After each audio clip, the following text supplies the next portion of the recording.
성가대 귀한 찬양에 감사를 드립니다. 여러분, 오늘이 3월 마지막 주일인데 재작년 3월 마지막 주일이 저희가 이 교회 문을 닫고 온라인 예배로 전환했던 날이었습니다. 2020년 3월 마지막 주일로 기억하는데 참 그간 성가대가 찬양하신 것 같이 내일 일이 어떻게 될지 모르고 이렇게 왔지만 2년 만에 성가대가 그 마스크를 벗고 찬양하시는 모습, 하나님이 이렇게 허락하신 것에 대해서 참 감사를 드리게 되네요. 사실 앞으로도 내일 일이 어떻게 될지 우리는 모릅니다. 그렇죠? 이러다가 또 다시 쓰라고 할 수도 있고요.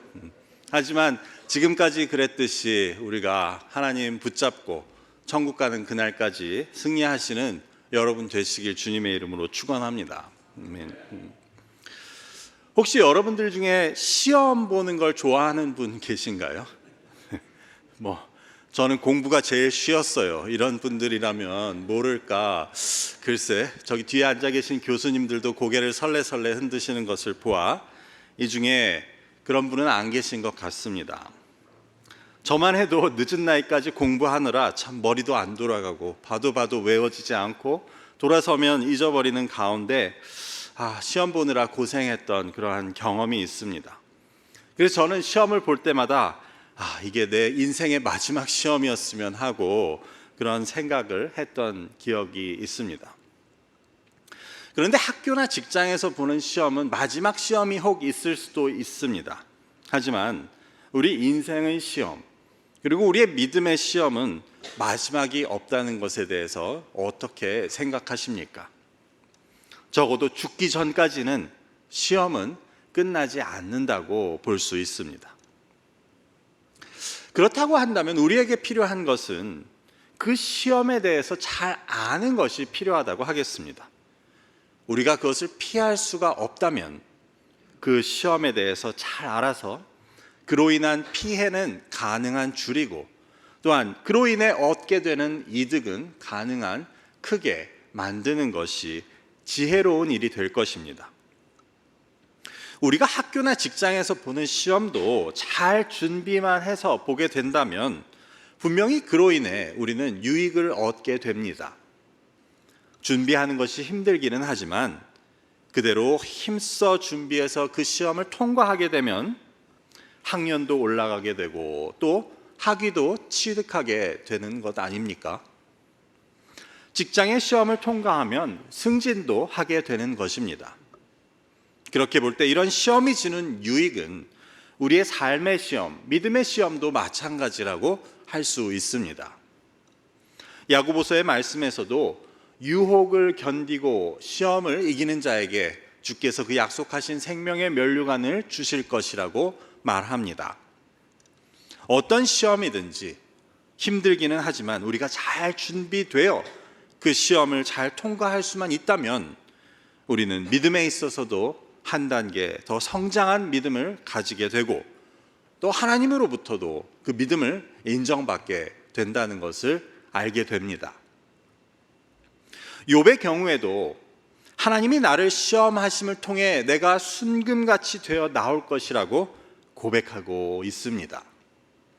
즉 우리가 그 믿음의 시험을 잘 통과하면 우리는 불순물이 제거된 하나님께 인정받는 귀한 믿음이 된다는 것을 우리는 아는 것입니다.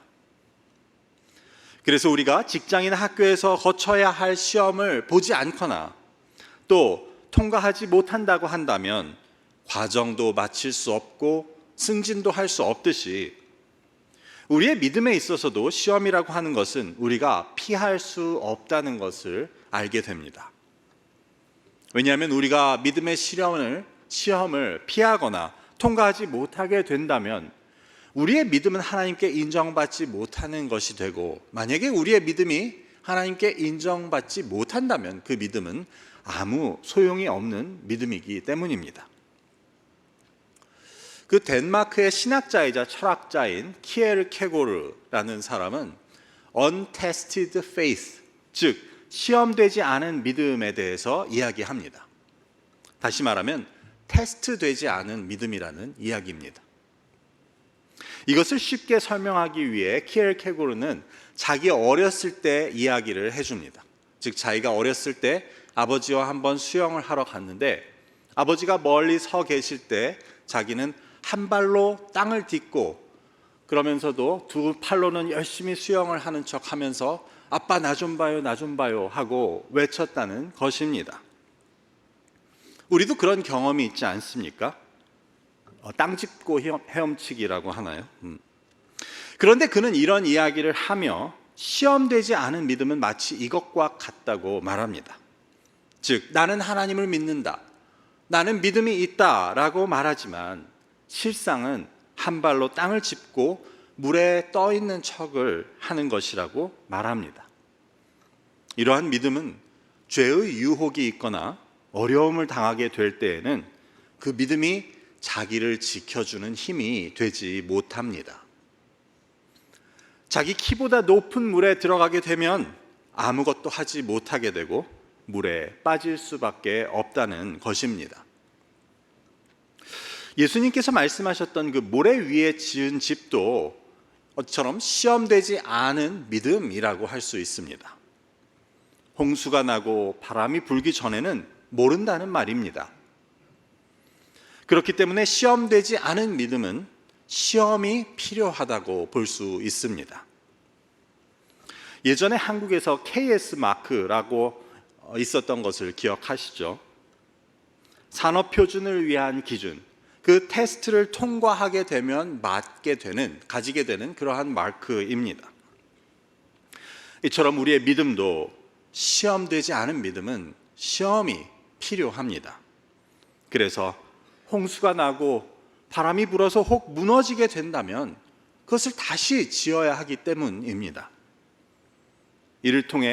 이러한 과정을 통해서 우리가 시험에 무너지지 않고 시험을 이겨낼 수 있는 믿음에 이르게 되는 것, 홍수와 바람에 무너지지 않는 집을 짓는 것이 바로 우리의 믿음의 과제라고 할 수 있습니다. 오늘 말씀은 예수님께서 그 사역을 시작하시며 마귀에게 시험 받으시는 장면을 보여줍니다. 하나님의 아들이신 예수님께서 마귀에게 시험을 받는다고? 어떻게 보면 말이 되지 않는 것이지만 그 예수님께서 시험을 받으신 이유는 오직 한 가지, 바로 우리를 위해서였습니다. 우리를 위해서 시험을 당하시기 위하여 성령은 예수님을 광야로 인도하셨고 거기서 예수님께서는 40일 동안 금식하신 이후에 마귀에게 시험을 받게 된 것입니다. 그래서 예수님께서는 하나님의 아들이시면서 이 땅에 오셔서 광야에서 40일을 금식하십니다. 우리가 정말 잘 입고 잘 자면서 금식하기도 힘들 텐데 예수님께서는 광야에 나가셔서 낮에는 그 무더위를 견디시며 밤에는 추위를 참으시며 40일간을 금식하셨던 것입니다. 여러분, 배가 고프면 얼마나 더 춥게 느껴집니까? 배가 고픈 상태에서 땀을 흘린다고 한다면 얼마나 어지럽겠습니까? 여러분 중에 혹시 노숙을 하면서 금식을 며칠만이라도 해보신 분이 혹시 계십니까? 그런데 예수님께서는 우리 보통 사람은 평생 겪어보지도 않을 상황을 그 성령에 이끌려서 그것을 경험하셨던 것입니다. 물론 십자가에서의 죽음은 말할 것도 없고 말입니다. 그런데 이 모든 것들이 바로 우리를 위함이었습니다. 예수님께서 우리를 구원하시기 위해 가셔야 한 길은 이처럼 힘든 길이었다는 사실을 굶주림과 시험과 고통과 수치, 이 모두를 우리 인간과 똑같이, 아니 우리보다 훨씬 더 크게 겪으셔야 했다는 사실을 우리는 이 사순절을 통해 기억해야 하는 것입니다. 예수님께서 이처럼 시험을 당하신 것은 시험받는 우리의 상황을 이해하시는 것뿐만 아니라 예수님이 그 시험을 이기심을 통해서 우리에게도 그 시험을 이길 방법을 가르쳐 주시기 위함이었습니다. 그래서 오늘 우리가 읽은 본문에 나오는 그 예수님의 모습을 통해서 우리도 우리가 당하게 되는 시험을 어떻게 이겨내고 통과할 수 있는지를 배우게 되는 것입니다. 그렇다면 예수님께서 당하신 그 세 가지의 시험은 무엇이었으며 예수님은 그것을 어떻게 이겨내셨습니까? 이를 통해 우리는 우리가 당하게 되는 시험에 대해서도 알게 되고 또한 그것을 어떻게 이겨낼 수 있는지에 대해서도 함께 나누고자 합니다. 첫 번째로 우리가 당하게 되는 시험은 하나님께 물질적인 것을 먼저 구하라고 유혹하는 그 마귀의 목소리입니다. 오늘 3절의 말씀에서 마귀는 예수님께 이렇게 말합니다. 네가 만일 하나님의 아들이어든 명하여 이 돌들로 떡덩이가 되게 하라. 잠시 이 말을 바꾸어 보면 여러분, 오늘 이 자리에서 여러분의 소원이 무엇이든지 한 가지씩은 무조건 들어준다고 한다면 여러분들은 어떤 소원을 말하시겠습니까? 제가 말씀드렸더니 생각만 해도 기분이 좋아져서 미소를 짓고 계시는 분이 계시는 것 같습니다. 그런데 마귀가 예수님한테 한 말이 바로 이런 말이었습니다. 정말 40일 동안 아무것도 드시지 못해서 눈을 뜨고 있을 힘도 없는 예수님께서 앞에 있는 돌이 떡이 된다는 생각을 하면 그냥 그 생각만으로도 미소가 지어지지 않으셨겠습니까? 이는 너무나도 달콤한 유혹이었습니다. 그런데 사실 우리는 매일 이런 시험을 받으면서 살아간다고 할 수 있습니다.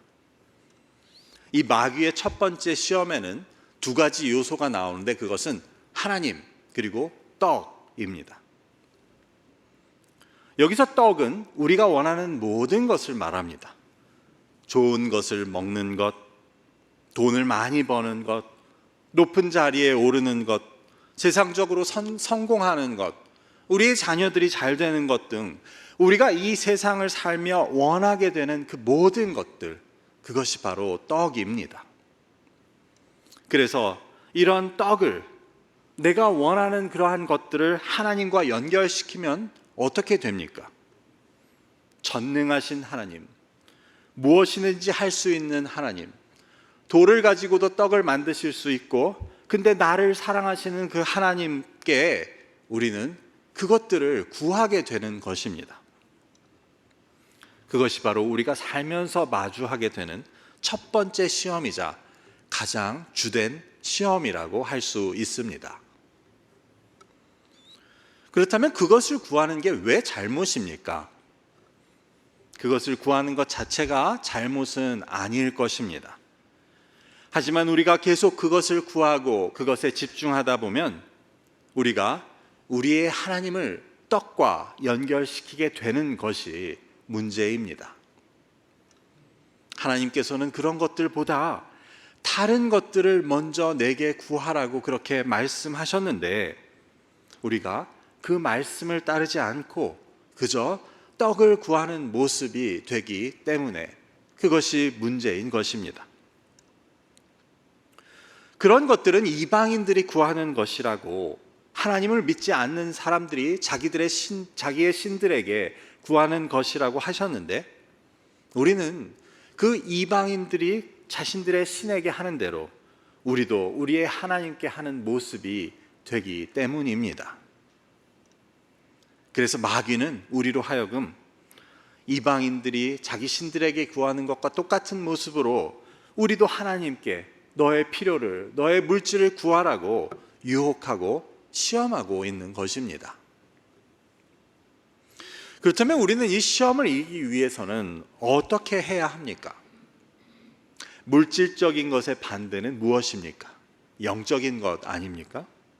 그래서 우리가 무엇을 먹을지, 무엇을 입을지, 아니면 내가 원하는 모든 것들을 구하기보다는 그 하나님의 나라와 그 의를 구하라고 하는 그 예수님의 말씀을 따르는 것이 바로 그 시험을 이기는 방법이 됩니다.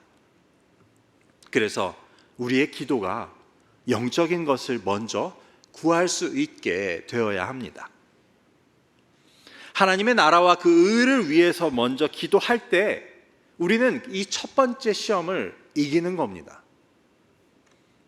나 자신을 위해서 기도할 때도 나의 건강이나 물질이나 나의 직장이나 그것을 위해서 기도하기보다는 나의 믿음과 나의 영적인 상태와 또한 나와 하나님 앞의 관계, 그것을 위해서 먼저 구할 수 있어야 합니다.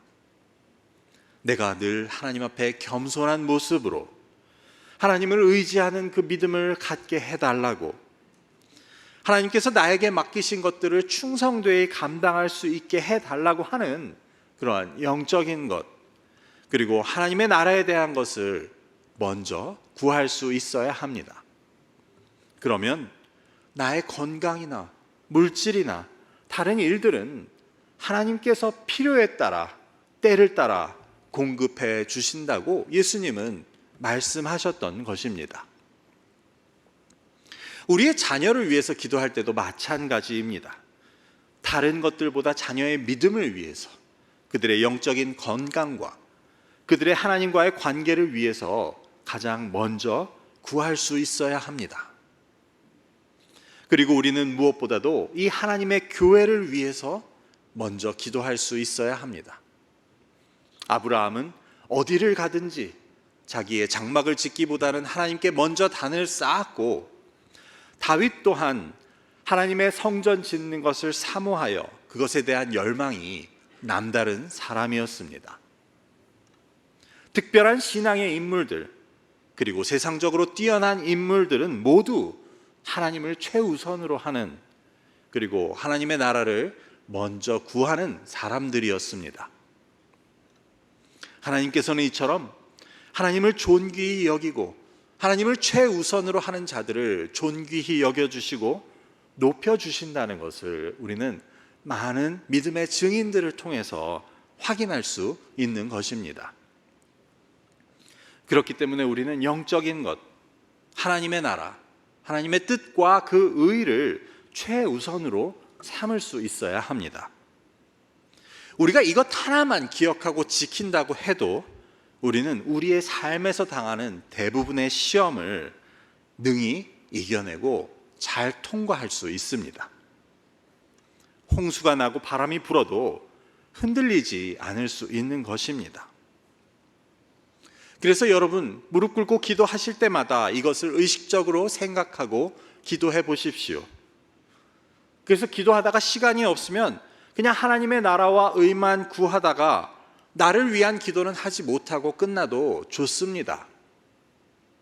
이렇게 구할 수 있는 자는 돌로 떡을 만들라고 하는 그 마귀의 시험을 능히 이겨낼 수 있을 뿐만 아니라 하나님의 그 놀라운 뜻과 채우심을 그 삶을 통해 체험할 수 있을 것입니다. 두 번째로, 우리가 마주하게 되는 시험은 우리에게 힘든 고난의 길을 피하라고 유혹하는 마귀의 목소리입니다. 힘든 길로 가지 말라고 하는 것입니다. 하나님을 믿어도 좀 편하게 믿으라고, 뭐 그렇게까지 하며 사서 고생을 하며 힘들게 믿어야 하냐고 하는 마귀의 목소리입니다. 마귀는 두 번째 시험에서는 더 대담하게 예수님께 자기가 하나님의 말씀을 인용하며 시험을 합니다. 6절의 말씀입니다. 이르되 내가 만일 하나님의 아들이여든 뛰어내리라. 기록되었으되 그가 너를 위하여 그의 사자들을 명하시리니 그들이 손으로 너를 받들어 돌에 부딪히지 않게 하리로다 하였느니라. 이 말씀은 시편 91편의 말씀으로, 그 뜻은 하나님께서 우리의 피난처가 되시기 때문에 우리가 하나님을 의지하면 하나님께서 환난 날에 우리를 구하시리라는 그러한 내용의 말씀이었습니다. 그런데 마귀는 이 말씀을 가지고 예수님께 네가 거기서 뛰어내려도 너를 다치지 않게 하나님께서 지켜주실 것이라고 말합니다.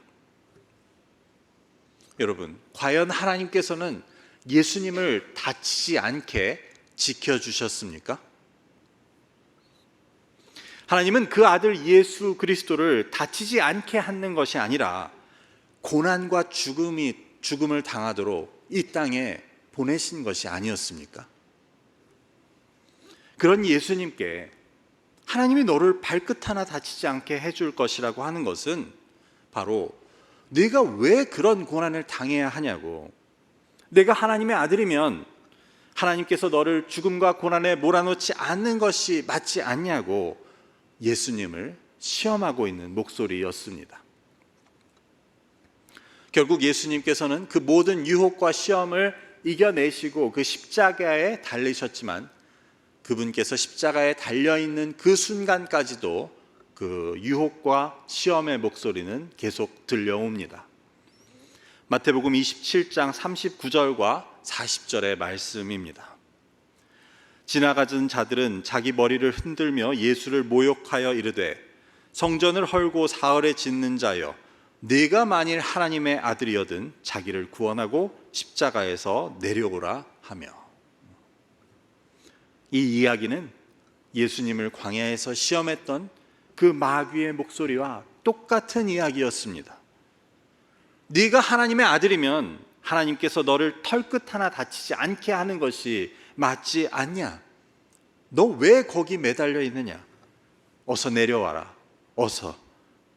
이것이 바로 끝까지 예수님을 괴롭힌 마귀의 시험이었습니다. 그런데 이 마귀의 목소리는 오늘 우리에게도 속삭이고 있습니다. 하나님이 너를 사랑하시면 왜 너한테 그런 일이 일어나냐고. 네가 하나님의 자녀이면 하나님은 왜 그 자녀가 고통당하는 것을 그냥 보고 계시냐고 마귀는 조롱과 시험의 목소리로 우리를 조롱하고 또한 시험한다는 것입니다. 동시에 마귀는 우리에게 힘든 길은 피하라고 말합니다. 적당히 편하게 믿으라고. 네가 손해보면서 그렇게까지 할 필요가 무엇이 있냐고 속삭입니다. 그래서 좁은 길로 가지 말라고 말하고 십자가를 지지 말라고 유혹합니다. 이것이 바로 우리가 두 번째로 많이 겪게 되는 시험이자 마귀의 속삭임입니다. 그래서 마귀는 이를 통해서 우리를 예수님께서 말씀하신 것과 반대의 길로 가게 만듭니다. 예수님께서는 좁은 길로 가고 십자가를 지고 따르라고 하셨지만 마귀는 좁은 길로 가지 않아도 된다고, 십자가는 가능하면 피하고 뒤로 미루라고 계속해서 우리에게 속삭입니다. 하지만 우리에게 생명을 주시고자 했던 그 하나님의 구원의 사역은 그 아들 예수 그리스도의 그 고난과 죽음, 십자가의 길을 통해서 가능할 수 있었습니다. 만일 예수님께서 그 마귀의 목소리를 따르셨다면, 그래서 그냥 십자가에서 내려오시고 좁은 길, 골고다의 길을 가지 않으셨다면 오늘 우리에게는 구원도 생명도 아무것도 허락될 수 없었을 것입니다.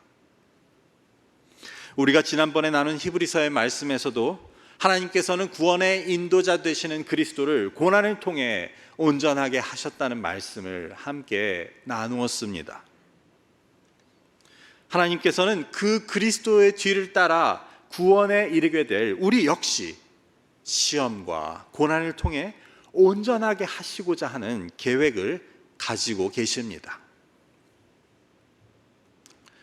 우리는 세계적으로 유명한 특수부대원들일수록 그 훈련이 남들과 다르게 힘들다는 것을 들어서 알고 있습니다. 그들은 특별히 뽑혀서 남들이 상상할 수 없는 힘든 훈련을, 그러한 훈련 과정을 거쳐 최고의 군인들이 되고 또 중요한 임무를 완수하게 됩니다. 하나님께서 특별히 택하셔서 하나님의 자녀 삼으시려고 선별되어 거룩하게 하신 우리들도 마찬가지입니다.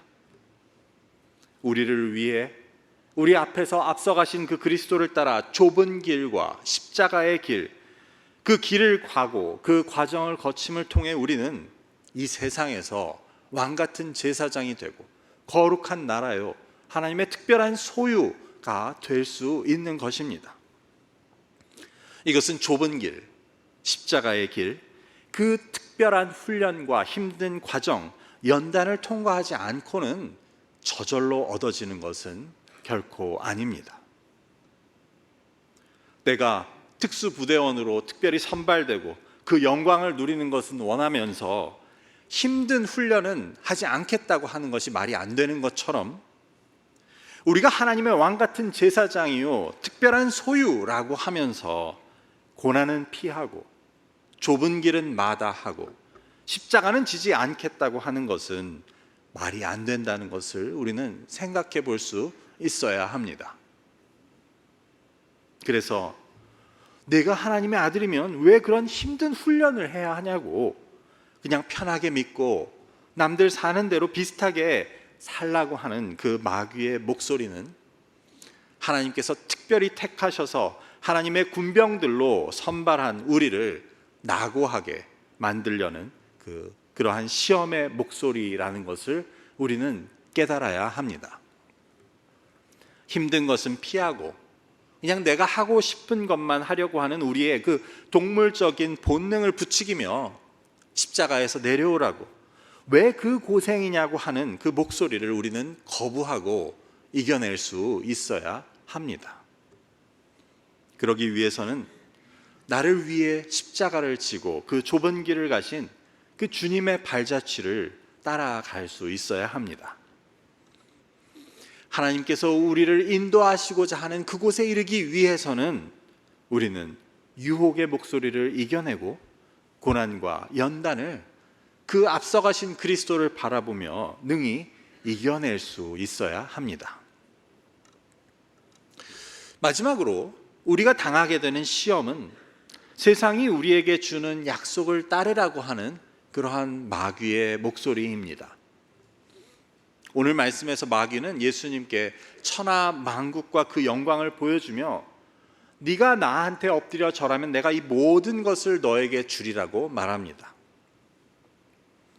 이것은 마귀가 역시 우리에게 주는 약속입니다.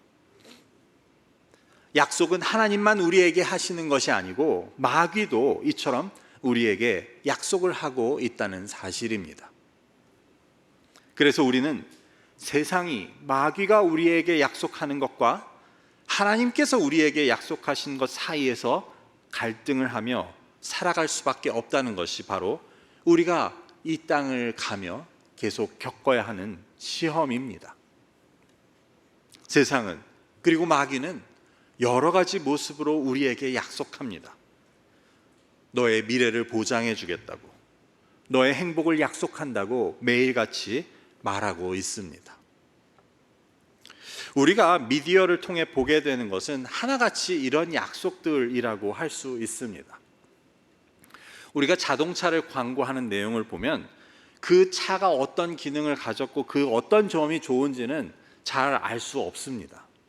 대신 요즘의 자동차 광고는 소비자로 하여금 그 차를 타면 우리에게 행복한 휴가가 보장되고 아름다운 가정이 약속되는 것과 같은 그러한 착각이 들게 만듭니다. 그러한 약속을 해주는 것 같이 보입니다. 그리고 어떤 옷을 입으면 내가 더 나은 사람이 되거나 내가 더 능력 있는 사람으로 보이게 된다는 그러한 약속을 하는 듯한 느낌을 우리는 광고를 통해 보게 되는 것입니다.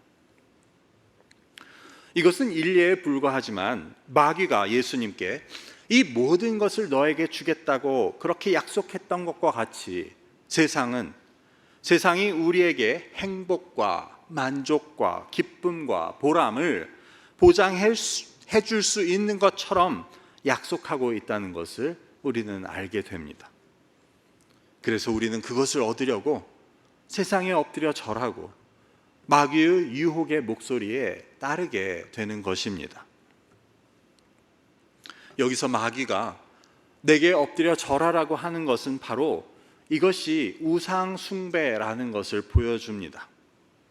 즉 하나님의 약속이 아닌 세상이 약속하는 것을 따라 그것을 얻기 위해 따라가는 것은 바로 하나님께서 엄히 금하셨던 우상 숭배의 행위입니다. 행복과 만족을 주겠다고 하는 그 세상의 약속을 따라가다 보면 우리는 어느새 그 마귀에게 엎드려 절하고 있는 나 자신을 발견하게 됩니다. 그래서 어쩌면 정말 그 세상이 약속한 대로 그 모든 것을 우리가 얻을 수 있게 될지도 모르지만, 그것은 나의 영혼을 그 마귀에게 팔아먹은 대가로 얻게 된 것이라는 것을 우리는 뒤늦게 알게 되는 것입니다. 이러한 목소리로 우리를 매일 유혹하는 그 시험을 이기기 위해서는 우리는 세상의 약속에, 세상이 주는 약속에 귀를 기울이는 대신 오직 하나님의 약속에만 집중할 수 있어야 합니다. 우리에게 영원한 생명과 하나님의 나라를 약속하신 그 약속을 믿고 오직 하나님만을 섬기고 하나님께만 절하겠다고 하는 그 결단과 의지가 있어야 우리는 이 세상과 마귀의 약속에 넘어가서 거기에 절하는 그러한 일을 피할 수 있는 것입니다. 예수님께서는 사람이 만일 온 천하를 얻고도 자기 목숨을 잃으면 무슨 소용이 있냐고 말씀하십니다. 마태복음 16장 26절의 말씀입니다. 사람이 만일 온 천하를 얻고도 제 목숨을 잃으면 무엇이 유익하리요? 사람이 무엇을 주고 제 목숨과 바꾸겠느냐? 즉 나에게 엎드려 절하면 천하 만국과 네가 보고 있는 모든 영광을 다 너에게 주리라는 그 마귀의 약속은, 세상의 약속은 그 대신 너의 영혼을, 너의 생명을 가져가겠다고 하는 속임수입니다. 우리가 이 세상의 약속과 이 세상이 보장하는 것을 따라 살게 되면 우리는 어쩌면 천하를 다 얻을 수 있을지도 모르지만 분명히 우리의 목숨, 우리의 영혼은 잃게 된다는 것을 기억해야 합니다. 말씀을 맺고자 합니다. 예수님께서는 40일간 금식하신 이후에 이 마귀의 세 가지의 시험을 이겨내십니다. 이 예수님께서 당하셨던 세 가지의 시험은 우리 믿는 자들이 평생을 겪게 되는 시험이라고 할 수 있습니다. 하지만 예수님께서는 우리를 위하여 직접 이 시험들을 당하셨고 또 이를 이겨내심을 통해 그를 따르는 우리에게도 이미 승리를 약속해 주셨습니다. 우리가 이 사순절의 40일의 기간을 예수님이 금식하셨던 것처럼 예수님의 그 고난과 죽음을 묵상한다고 했을 때 이 40일이 지나고 나면 우리도 예수님과 같이 그 시험들을 이겨낼 수 있을까요? 우리도 내게 능력 주시는 자 안에서 그 시험들을 능히 이겨낼 수 있고 또 이겨내게 될 것입니다. 하나님을 나의 욕망에 이용하려는 유혹, 좁고 힘든 길과 십자가를 지고 가는 것은 피하고 싶은 유혹, 그리고 세상의 약속을 따라가고 싶은 유혹을 말씀으로 이겨내심을 통해 하나님께서 우리를 이끌고자 하시는 곳에 모두 이룰 수 있는 저와 여러분이 되시기를 주님의 이름으로 축원합니다. 기도하겠습니다. 아버지 감사합니다. 이 사순절의 기간에 예수님께서 40일간 금식하시고 우리를 위해 시험 당하신 일을 함께 나누게 하심을 감사합니다. 아버지 하나님, 예수님께서 보여주신 모습을 통해 우리도 그 뒤를 따라 마귀의 시험, 세상이 우리에게 주는 약속, 그 유혹의 목소리들을 이겨내고 하나님께서 우리에게 약속하신 그 영원한 생명과 하나님의 나라를 온전히 바라보고 그 소망을 가지고 끝까지 이겨낼 수 있는 저희가 되게 하옵소서. 예수 그리스도의 이름으로 기도드립니다. 아멘.